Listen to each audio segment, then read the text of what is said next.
Hi guys, எப்படி இருக்கீங்க? எல்லாம் நல்லா இருக்குன்னு நினைக்கிறேன். இன்னைக்கு நம்ம என்ன கண்டென்ட் பார்க்க போறோம், வீடியோல போய் பார்த்துக்கலாம். இங்க ஒரு கோச்சிங் சென்டர்ல ப்ரொஃபசர் டெய்லியும் ஒரு பிளாஸ்க கொண்டு வராங்க.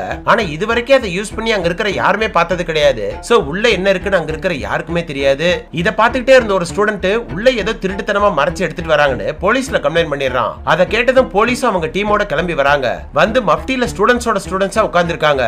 அப்பதான் அந்த ப்ரொஃபசரும் கிளாஸ்க்குள்ள அதே பிளாஸ்கோட உள்ள வராங்க. வந்தது இவங்களை பார்த்து புதுசா இருக்காங்களேன்னு யாருன்னு கேக்குறாங்க. அதுக்கு அவங்க புதுசா சேர்ந்திருக்க ஸ்டூடெண்ட்ஸ் சொல்லி சமாளிச்சிடறாங்க. இவங்களும் அதை நம்பி கிளாஸ் எடுக்க ஆரம்பிச்சிடறாங்க.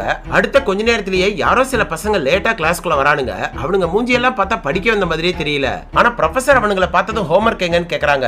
அவனுங்களும் கையில வச்சிருந்த நோட் புக் அவங்க கிட்ட கொடுக்குறானுங்க. அதை வாங்கி ஓபன் பண்ணி பார்த்துட்டு இது வரைக்கும் இவங்க யூஸ் பண்ணாமலே வச்சிருந்த அந்த பிளாஸ்க அவனுங்க கிட்ட கொடுத்து ஸ்டாஃப் ரூம்ல வச்சுட்டு வர சொல்றாங்க. அதை பார்த்து அடுத்த செகண்டே அங்க இருந்த போலீஸ் அவனுங்களை சுத்தி வளைச்சிடறாங்க. சோ இவங்க போலீஸ்னு தெரிஞ்சது பாதி பேர் தப்பிச்சு ஓட ட்ரை பண்றாங்க. அதுக்குள்ள மடக்கி பிடிச்சிடறாங்க. இப்ப அந்த பிளாஸ்க வாங்கி ஓபன் பண்ணி பார்த்தா உள்ள கோலப்பொடி பாக்கெட் வச்சிருக்காங்க. இத்தனை நாளா அந்த கோலப்பொடியை யாருக்கும் தெரியாம வித்துட்டு இருந்திருக்காங்க.